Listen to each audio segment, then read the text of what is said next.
Good evening, viewers. Welcome to the Lifeline on Equa TV Africa. This is your show that deals with legal matters.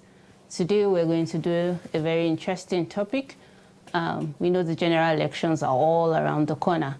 The 2023 elections there are preparations on the way. There are number of state elections, the local government elections around the country. And so our topic today will be electoral process in Nigeria and the matters arising. I am Victoria Yemisi Olanio. And to discuss this topic with us today in the studio are Barrister Datal. You're welcome. Yeah, good evening. Thank you. And next to him is Barrister Stephen Ahili. You're also welcome. Thank you. Good evening, viewers. All right. The elections, like we said, are around the corner, and there's a lot of discourse going on in this direction. I'll start with you, Barrister Datal.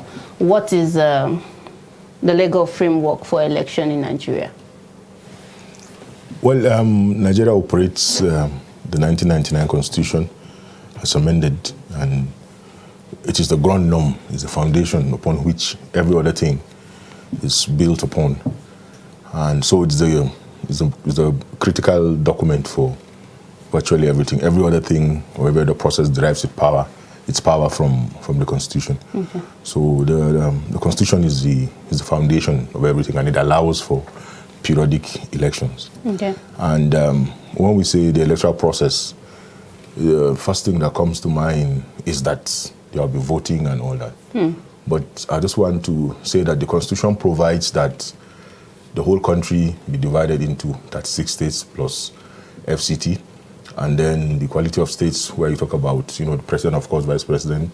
You also have governors and their deputies across the states. Then you also have 3 senators from each state. It envisages the equality of states and allows that every state be divided into 3 according to a population quota as provided for by the Constitution, so that senators can emerge from those states. Then you also have representatives, because we operate a bicameral legislature. You have representatives, and it allows for 360 of those. So part of the background is that you must have a population census to be able to divide this the states into the quota for representation. Okay. That's why I assert that election begins from population census, because it's from the census figures that you can now do what we call delimitation, to now have the population quota to be able to divide the states into seats for representation. Besides the Constitution, let me not go into the details. Besides the Constitution, you also have the Electoral Act, which is the statute and Act of the National Assembly that now has provided for the details of how the framework should be. Then, of course, the electoral bodies, the Independent National Electoral Commission. Then you also have the State Independent Electoral Commission. Also empowered, the Constitution empowers state houses of assembly to make laws for the running of local government elections. Then you have that kind of arrangement. So the Electoral Act is there. You also have the penal code, the criminal code, to guide in the process. Then you also have the constitutions of the various political parties. So as long as if you talk about the framework, you're looking at the Constitution, the statutes, you are looking at the laws of the states. And then, of course, you have case law too. So that's basically an overview of the legal framework for elections in Nigeria. Okay. Barrister Ahili, do you want to say something in that respect? Yes, he has said all that is to be said. And the only thing I will say in addition, or perhaps expatiating on what he has said, is that as he spoke about the process from the population, there's also delineation of the country into polling units where voters are registered at the various polling units. It's only at the polling units that people are registered. Even in the last, I think, ongoing registration, continuous voter registration that they are doing online, you must fall into a particular polling unit where you will go and vote. More so that we have not started online voting. So the delineation of the country into polling units is also critical in the electoral process, and it's in the legal framework that these things are, or provision is made for all this. And interestingly, it is only a voter who is registered that can even vie for any elective seat in the country. Okay, just to pick up from there, who are the electoral actors and what are their functions? Barrister Ahile? Yeah, the electoral actors are, let me say, first of all, is the citizens. Because anything you talk about election is tied down to citizens of Nigeria. No nationals have neither part nor lot in the electoral process. So everyone, first of all, has to be a citizen. So all citizens are actors, especially those of voting age.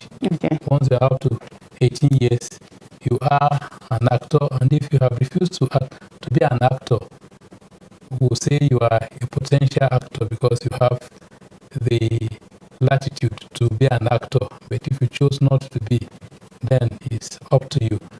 So the citizens constitute the voters. So the voters are the initial actors. It is from the voters that even contestants emerge. And then it is from the voters that you have members of political parties.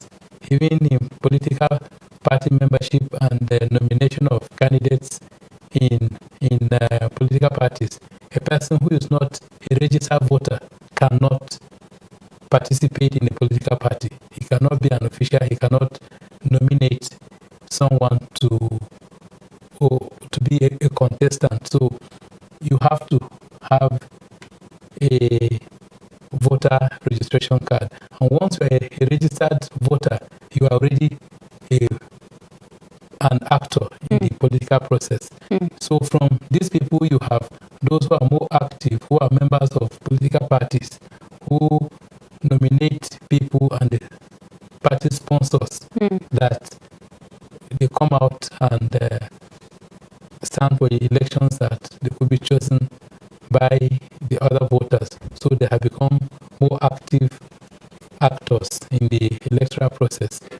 Then you have in law, a person may be an individual or a corporate person. You have corporate persons like independent National Electoral Commission. They're a critical actor because most of the work is done by INEC, Independent National Electoral Commission. They are the ones that provide a platform for registration. They are the ones that provide platform for registration of political parties. They are the ones that are empowered by law to make guidelines for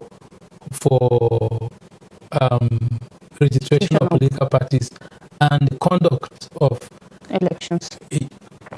First of all, the conduct in the political parties, they provide the guidelines.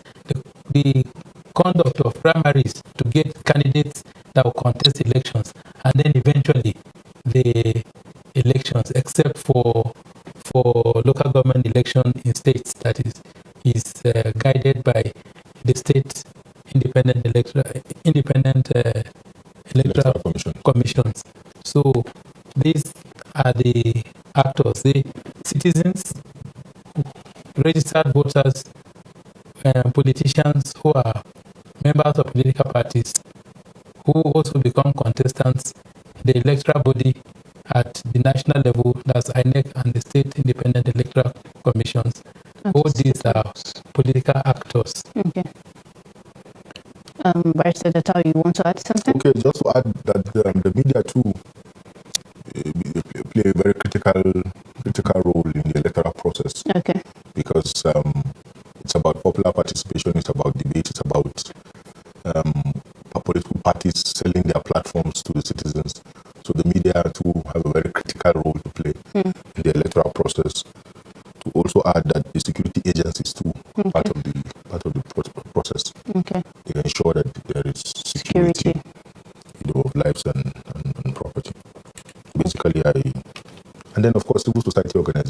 Yeah, they do.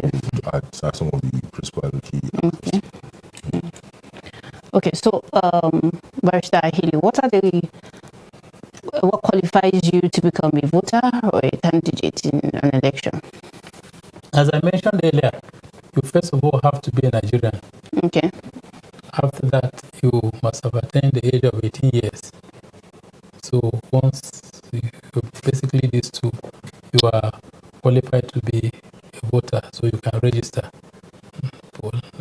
Like now that continuous voter registration is ongoing, people who had not been registered before now can get registered.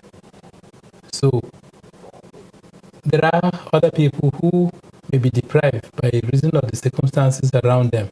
For instance, those who are convicted and are in prison, they may not have the privilege of going to register and vote. And then those who may not have been convicted but are under incarceration, they are under detention for one reason or the other, awaiting trial. They may also not have the privilege of going to register and vote. But on the whole, any Nigerian who is 18 years of age is qualified to register as a voter, and he will be eligible to vote and be voted for. Okay, you just mentioned something, just the issue of incarceration. Don't you think that it's high time that we take the polling units to the correctional centers? Is that something that INEC is looking at or should consider? Well, I've not had a look at the electoral act that's been contentious about the issue of electronic transmission of votes. So I wouldn't know whether that is there, but if it is not there, that's an area for amendment, maybe future review of the law. For now, that has not been done, but it will not be out of place to have such people registered, except that they may not be there for a long time and then they are out of the place. Even though INEC had spoken so much about transfer of registration, and that has been very difficult. So a few people have succeeded in doing it, but many who tried even failed. So for now, that is the position. So they are excluded. Okay. Barrister Dottal, what are the rights and responsibilities of voters? Okay, just before I go into that, to also add that there have been ongoing debates as to the need to expand the franchise to cover more Nigerians. Those who are in that argument is still there. Okay. So whether the man who is in prison has the rights to vote. Okay. And it's interesting that the right to vote is not a constitutional right. Okay. You cannot assert that right anywhere. To now say I came out on election day and I couldn't vote, and then you go to court. So that locus to challenge that is not there. And then of course the debate surrounding the need to have Nigerians in the diaspora vote together, whether they should be enfranchised during elections. Okay. And also whether those in even those in the electoral body, whether there can be early voting for security agencies, those who work in the media and civil society organizations, whether they can vote before the day so that they can be involved in the participation, and all that. So those issues have been part of the debate. Whether we have the competence, the capacity to be able to run that is another matter entirely. Because the argument would be that if you want someone who is in prison to vote, it will mean that the politicians must reach out to him. He must listen to what their platforms are all about. So how does he get to enjoy those privileges? So those are some of the issues that have come up of late. Okay. The voter, the right to vote is there, and just like you said, the qualification to to vote. You must present yourself to the polling unit where you're ordinarily resident. You must have proof that you are 18 years. And over the years, some Nigerians don't have their birth certificates, but I doubt if there's anybody who is less than 20 now who doesn't have, because Nigerians are general awareness to register people at birth, baptismal card or any other form of, thank God we have the NIN now, National Identification Number and all that. Once you are 18 and you present yourself where you're ordinarily resident and you are captured and you are given a permanent voter's card, you have the right to come out on election day to cast your vote. And those rights are numerous, and the right to decide who should govern, who should lead, who should represent you, and even the right to contest, although you know that constitutionally you must get to a certain age before you can contest. So when we just say the right to vote and be voted for, we just say it loosely, but you have to get to a certain age, for the various offices. You have a right to belong to a political party of your choice and to participate. And of late, there have been debates as to, some subsidiary laws where certain persons have been excluded from belonging to political parties. Maybe that's a matter for another day, concerning civil servants and some other persons, whether every Nigerian has a right to belong to a political party. So you have a right as a Nigerian to belong to a political party. You have a right to be notified of elections, notice of election, to know that this is what is happening. You have a right to vote, like we said, on election day, and certain rights that you enjoy as a voter at the polling unit. If you are a candidate or a party agent, you can request for a recount at the polling unit. If your ballot is spoiled, you can ask for another. And if your name is on the register and someone has used your name to vote, or your name has been ticked, you have a right to be given a tendered ballot. And you have a right to also query any activity that you think is against the law. So you have the right to vote and to be voted for, mostly. Okay. Taking it up from there, you said I have a right to vote, we have right to be informed, we have a right to decide which political party we want to get involved in. But if these rights are infringed on, like you were saying, it's not a constitutional right. So what remedy do I have? Because when you say I have a right, then I should have a remedy if it is infringed. Well, the best that a voter can do is to be involved with a political party. It's advised that persons belong to political parties. Be involved right from the polling unit at the ward level, and as it goes up. Come out on election day to vote, and if there is any breach, you should be available to testify either as a witness at an election petition tribunal, or if any person is being prosecuted, you should be able to come out as a witness to help the Independent National Electoral Commission and the police to testify. That's about the best that you can do as a voter. But if you are a candidate of a political party, you have won your primaries and you have been nominated by your political party to contest election, you also have the right to present a petition at the Election Petition Tribunal.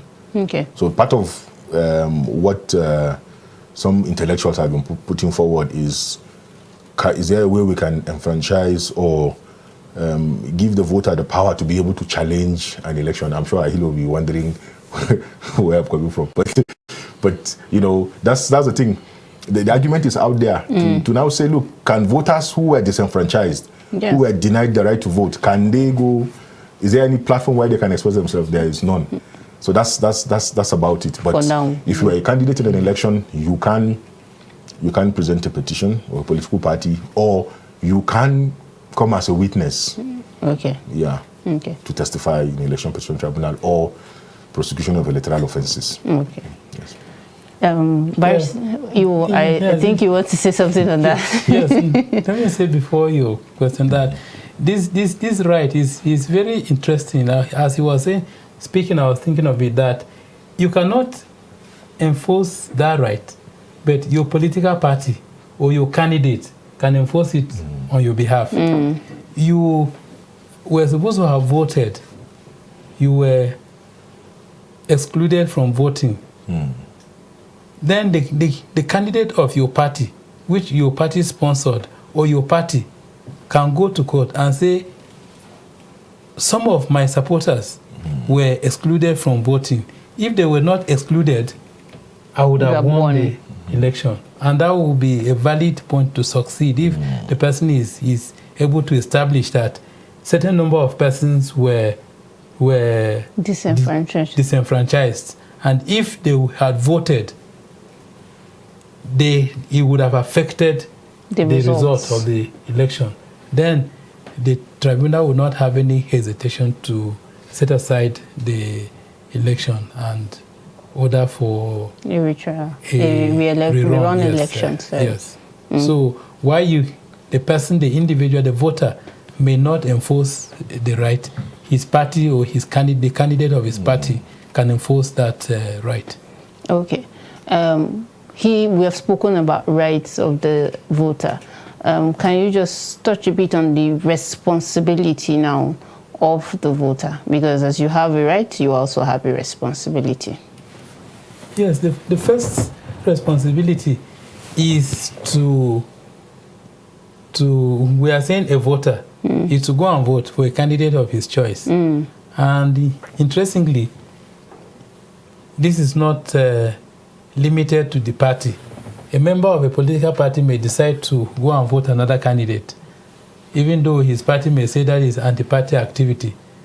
But it is secret ballot, by the way. So, except if you run your mouth to people to hear that this is the candidate you voted for, or else nobody will know who you voted for. It is between you and your conscience. So you vote the candidate of your choice. So that's the first responsibility. And then to conduct himself appropriately. On election days, we've had issues of violence. We have issues of ballot snatching, ballot box snatching, and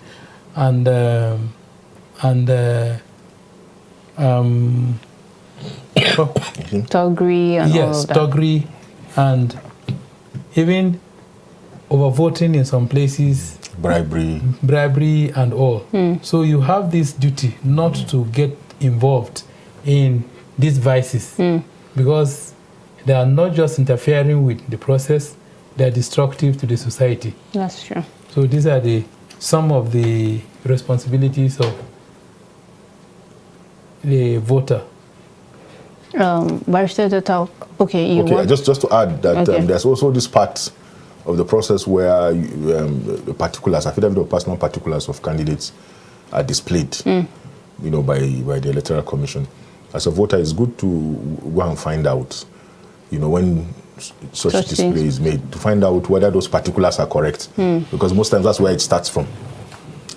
So you owe yourself the duty to be able to know those that the political parties have nominated and to see whether there are any issues or queries that can be raised, because sometimes some of these candidates present forged documents. Sometimes they lie under oath about their qualifications and all that. So it will be good for you as a voter to be able to they say eternal vigilance is the price of freedom, liberty, to be able to be involved in the process, not to leave it at the mercy of the other candidates or their lawyers alone. Be involved in the process.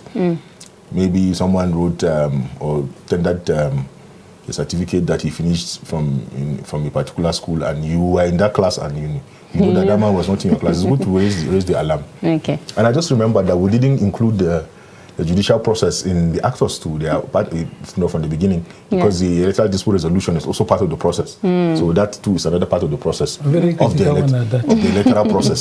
The election dispute resolution. The role of the judiciary in elections. It's part of the process. Okay. Before we go on break, I just want to ask, how can I be a member of a political party? Is the process different from just the way I go to register with INEC as a voter to ensure I have a voter's card, or what are the processes? If you can just show. Well, there's a general known procedure among most of the political parties, And it's interesting that there are some parties that register their members at the polling unit. Okay. Polling unit level. We have about 120,000 polling units. I know that INEC has created some now. So most times you have a structure, a leadership structure at the ward level or at the polling unit level where a register is kept. What people usually call ward or registration area. Okay. A register is kept with the secretary of the party at that level. You can just walk up to the secretary if there's an office there and say you want to join that political party. Your details will be captured. That's if you believe in that political party. Your details will be captured and you'll be giving a membership card and your name will be written in the register. Okay. Once you do that, and then of course, most of these parties have dues, monthly or yearly dues where you are supposed to. That's why you can be called a financial, up to date. Your books are clean. So just walk up in the registration area where you are a resident, and any of the political parties, they are supposed to have their offices in all of these places. Okay. Just once you are captured and you are given the membership card with a number, and you are up to date with your financial commitment, you are a member of that political party. From time to time, they will call for meetings. You are supposed to attend, go know what is happening, get the constitution of the political party, study it, be involved in what the political party is doing. And from there, the robust debates and discussions, and I'm sure someone who's listening who's about to register might become president in the future. That's true. Thank you very much, our viewers. We'll go on a short break. We'll be back shortly. Stay tuned.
You're welcome back to the show. This is the Lifeline on Equa TV Africa. We've been discussing the topic, the electoral process in Nigeria, matters arising. The phone lines will be open for you to call in to make your comments and contributions. We have been in the studio with Barrister Polycarp Datao and Barrister Stephen Ahili. And we have done quite a number of discussions. We have gone a bit, in this discussion. And Barrister Polycarp, well, we will take it bit by bit. What are the challenges that have been facing our electoral process? To an average person out there, once you mention challenges sounds a bit too technical. The first thing they will tell you is rigging. I just rigging, they've been rigging this thing. We'll go out and vote, and our votes will not count. So that I don't sound too academic, but I have to just say it since it's about getting the information out there. Yes. Election starts from the population census, like we said, and we've had issues, situations where even that census, some census figures have been rigged. Because if you are going to create House of Rep seats and House of Assembly seats based on the population figures, persons have skewed this thing to give themselves advantage. And some of the challenges are numerous. Just like I said, the population census. You have also the issue of what is loosely called gerrymandering, the manipulation of the delimitation or the delineation of constituencies. You have a situation where some people are lumped together to give one constituency, and then some groups are so small to and give yet to, it gives advantage. So some demographies have been suppressed. If you do the arithmetic of the population quota, because the Constitution provides for how you can even have that population quota. Okay. For example, for House of Reps, it says 360 seats. You divide that by the total figure, the population figure. Then it gives you what is called the average population quota. But the thing is that since 1996, Nigeria has not been delineated based on the population figures. And then you also have the challenge where even the population figures are not available village by village, or so even if you want to do that, you find challenges. Then there's a misuse of state resources. There's also the manipulation of the media, because the media too can be used to cause confusion. People carry, with the advent of the social media, you have issues of fake news all over the place. Security agencies have been used to cause confusion during elections, to manipulate. In fact, there's a court of appeal case where a police officer, an ASP, even signed the result sheet as agent of a political party. Wow. We know what happened in Ekiti. It was notorious then about the role that some security agencies played in that election. Even the election management body. Sometimes you find card-carrying members of political parties belonging there as commissioners of electoral bodies, and they do the bidding of their political parties, where some political parties will just be frustrated or lawfully excluded from being part of the process. And sometimes even the laws can be manipulated. We're having this challenge now of trying to amend some sections to allow for electronic voting, and some people are seeing that as part of manipulating the process to achieve some ends. There's also the issue of the manipulation of the nomination process. Where political godfathers, where party leaders sit as lords of the manor and control those who emerge as leaders of those parties. Then, of course, those ones that happen on election day, of the voter registration manipulation, ballot box manipulation, where persons who are not accredited are allowed to vote, people who don't have voters card are allowed to vote, and all those things that border around election day, what we call corrupt practices or non-compliance. Then the one that will be of interest too is that of the election dispute resolution, where voters will come out and vote for a particular person, election results will be announced, and then after 6 months or thereabout, you will hear one judgment and you'll be wondering, what happened? I thought this was the man that came first. How come the man who is number 4, number 5? Becomes... so sometimes some issues, most times it's not necessarily the fault of the judiciary.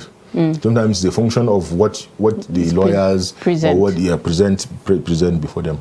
And to add also, it's very easy for civil society organizations to sit down and berate everybody and forget that sometimes too, even the civil society organizations have been used to manipulate results and cause confusion. Some of them, because it has been discovered that sometimes some political parties even register civil society organizations. Wow. Or they have them and they are their people, they do their bidding. And they come out under the guise of observing elections, but end up becoming complicit in the manipulation of the whole process. Let me just stop there. Okay. Barrister Healy, do you want to add to that? Yes, another challenge that is not so acknowledged is the non-participation by citizens. You'll find that in a country or in a constituency of up to 200 registered voters, a candidate may win the election, or the total number of votes cast in the constituency will not be up to 50. That's not up to 1/4 of the total registered voters. It means not up to 1/4 of the people who registered. Do not forget that many of the people may not have registered. So even out of those that registered, not up to 1/4 came out to decide who should be their leader or who should represent them at one particular level or the other. And to me, that's a big challenge. And then there is the challenge also of the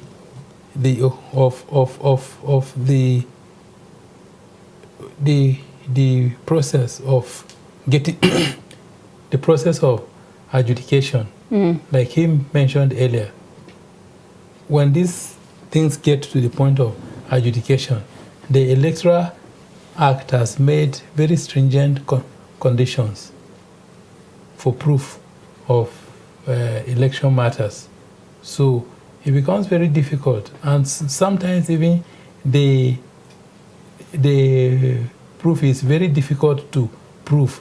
Even the things that happened is not easy to prove them. So this difficulty of proof is also a challenge.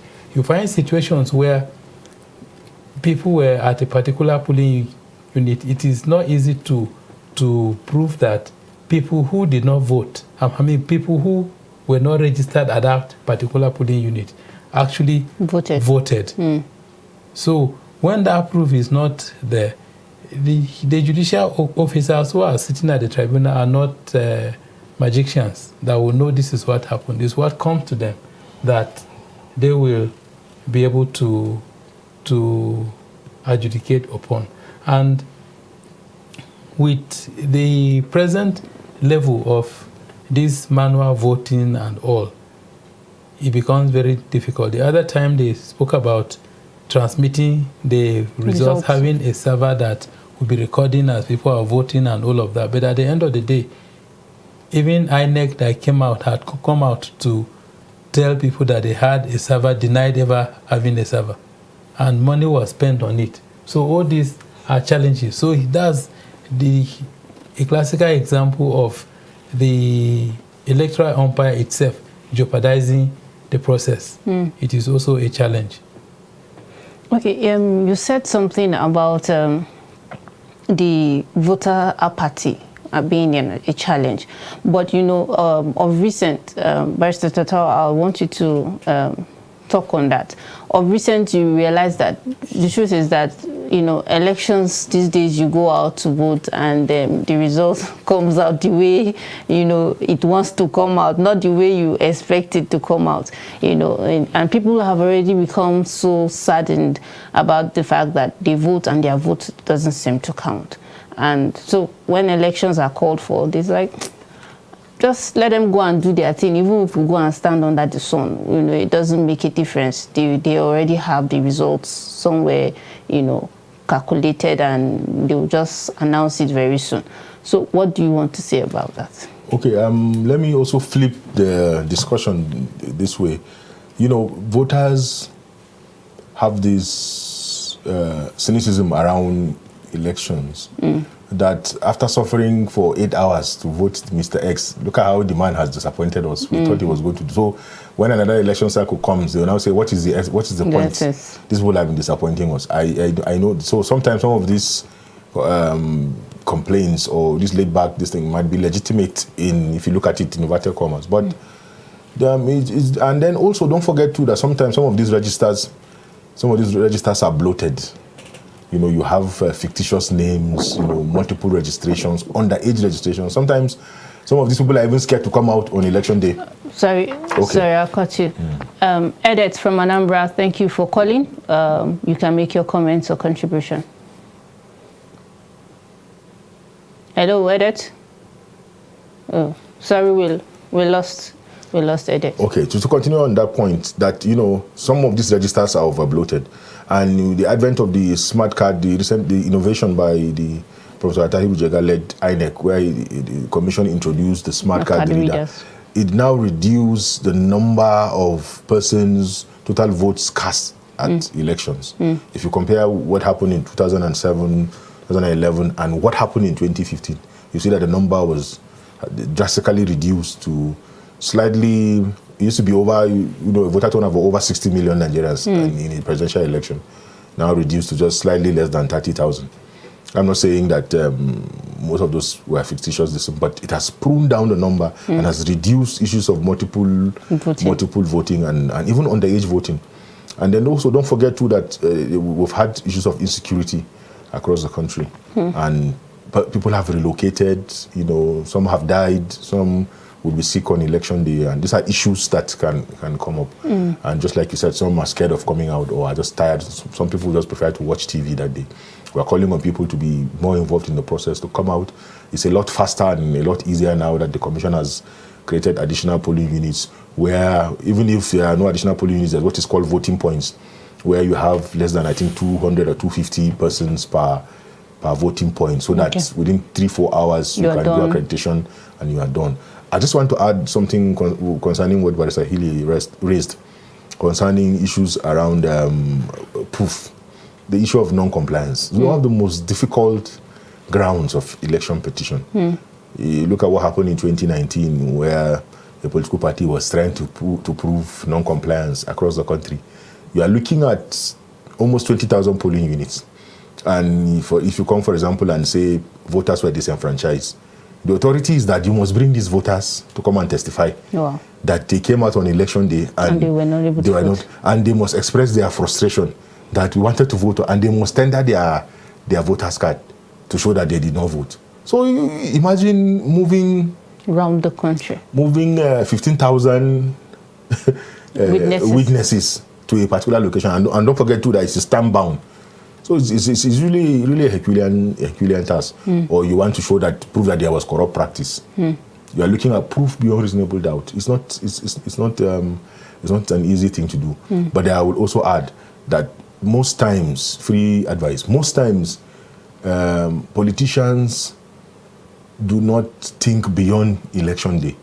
Because if you are really interested, in ensuring that the process is done well, you should set up a legal team of your own experts before the election, so that as soon as these malpractices show up or the non-compliance, you should be able to tidy up and hit the ground running, as soon as the elections are announced. And then, of course, the challenge, even within the electoral body itself, sometimes you apply for these documents, once certified through copies, they will delay you, and then the time elapses. You will file a petition before you start looking, trying to get your documents to. So it's not. I think that the National Assembly needs to critically look at some of these areas and try to see how they can make the laws in such a way that these issues are resolved speedily and amicably. Okay, Barrister Healy, we've talked about challenging the electoral process, like filing your cases, your petitions at the tribunals. Who are persons who can, institute an action at the tribunal? Speaking about election irregularities or being disenfranchised and all of that. Well, basically, there are two persons who can present petition. One, the political party that sponsored the candidate in that particular election, and then to the candidate who was sponsored. As it is in Nigeria, we do not have independent candidature. So every candidate contesting in an election or in any election whatsoever must be sponsored by a political party. So the sponsor and the candidate, any of the two, can present a petition complaining about irregularity or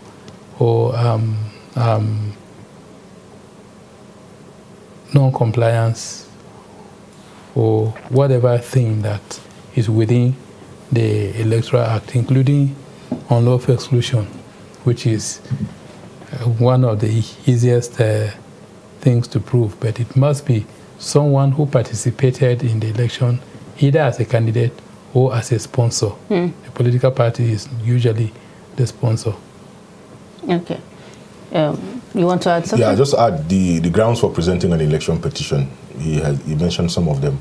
One, you can also challenge that the person declared was not qualified. As at the time, qualification based on constitutional provisions. Just to be clear, you must be qualified for that office, and that can be challenged. And then also a petitioner can come by way of saying the respondent or the person who was declared did not score majority of lawful votes cast. That's one of the most trickiest of the grounds, and like what happened in Imo State, to now say that my votes were not collated in the process, and it took the country by storm. Very, very, very tricky ground. And then also the issue of, like you said, corrupt practices, non-compliance. And then there was an addition in 2015 to now say that the respondent submitted submitted documents in aid of his qualification. Of, where you can challenge the affidavit of the person to now say the person submitted results, documents to aid his qualification. That was added in 2015. And there's one other one that people tend to forget, and is the constitutional ground to now say that the man did not get the spread, the required spread. Is two-thirds of, the voters. One quarter of two-thirds, right? One quarter of two-thirds across the state for executive offices, for president and governor. And governor. Take us back to Awolowo and Shagari, where they had to call Professor Chike Obi to do the arithmetic of 19 states, whether you can divide states into that kind of division. But those are largely the grounds. Okay. Yes. All right.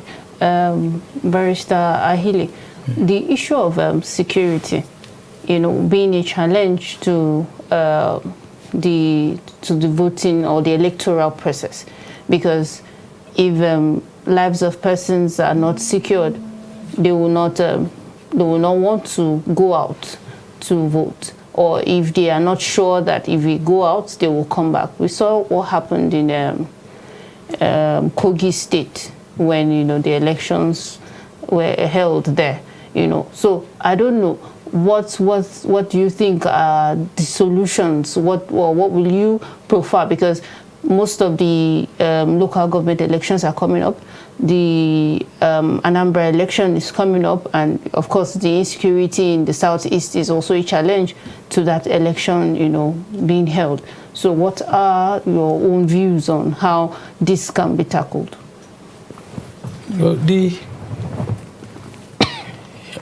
I think the first thing is for us to imbibe the culture of justice.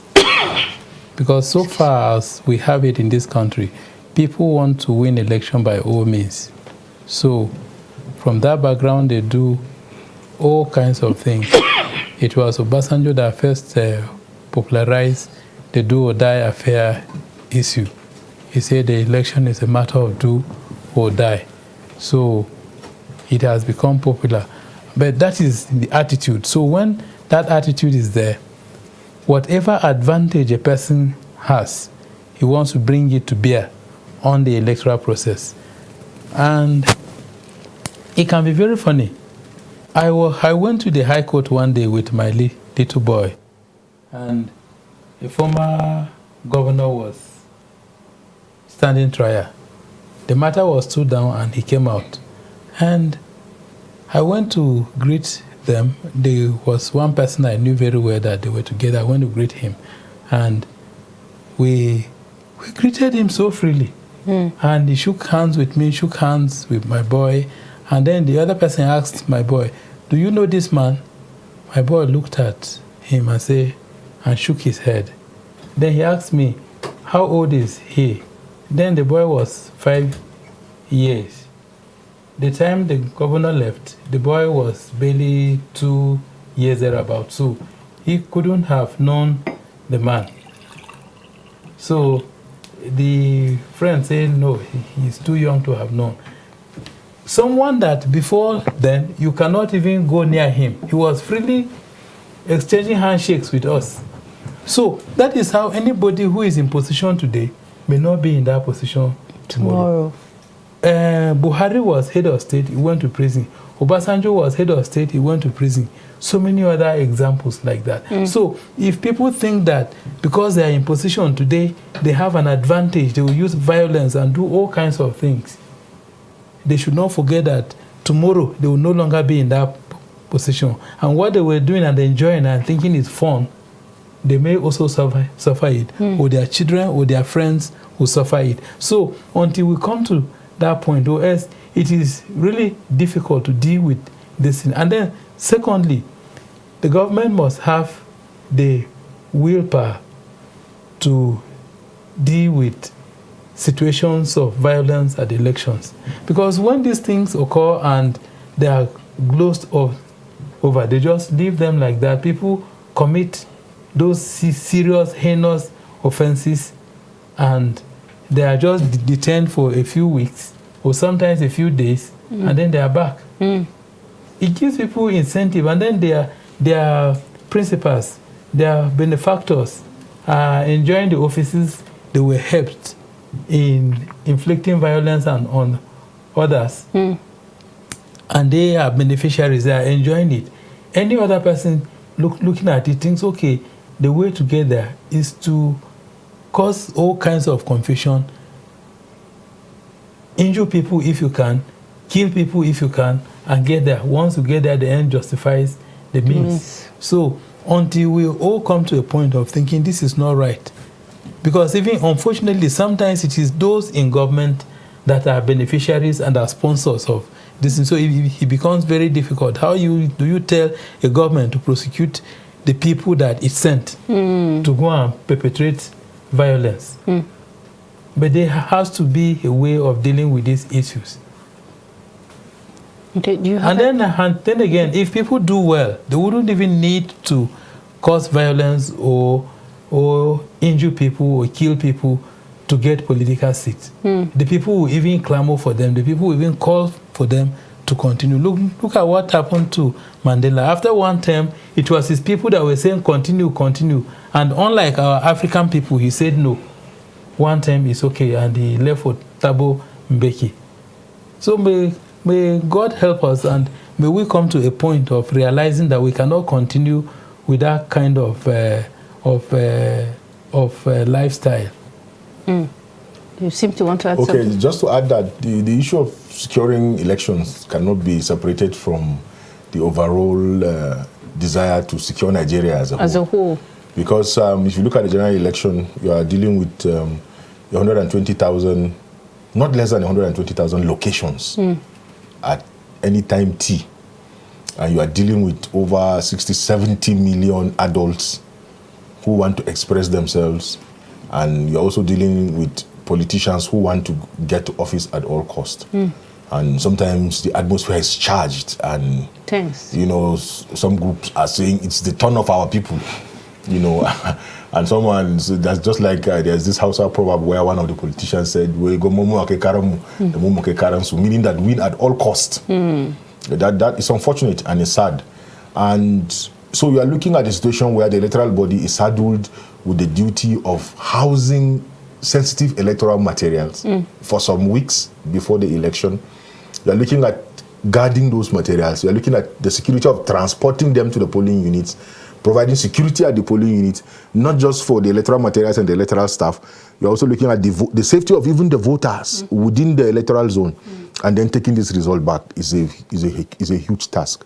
And that's why sometimes you have, you know, this coming together of the security agencies, but still you still have challenges because of the porous nature of our villages, transporting them sometimes through riverine areas, bad transportation and all that. And then you have maybe just a security man with just maybe a button. And most times you find just security points at certain locations. So it's a Herculean task. And unless Nigerians imbibe the culture of allowing for free and fair elections, it's going to take some time. It's not only, although it's not a local problem, it's an international problem. But I also think that the introduction of technology will help in a way, because if you can do early ballots, if you can vote by mail, and people don't have to congregate in one place, except you decide you want to, it will help a lot. All right, thank you very much. But before we go, Barrister Ahili, can we just get your final views in 30 seconds? Yeah, my final words. This is our country, and we cannot go away from it. The electoral process is the only way of getting people for leadership.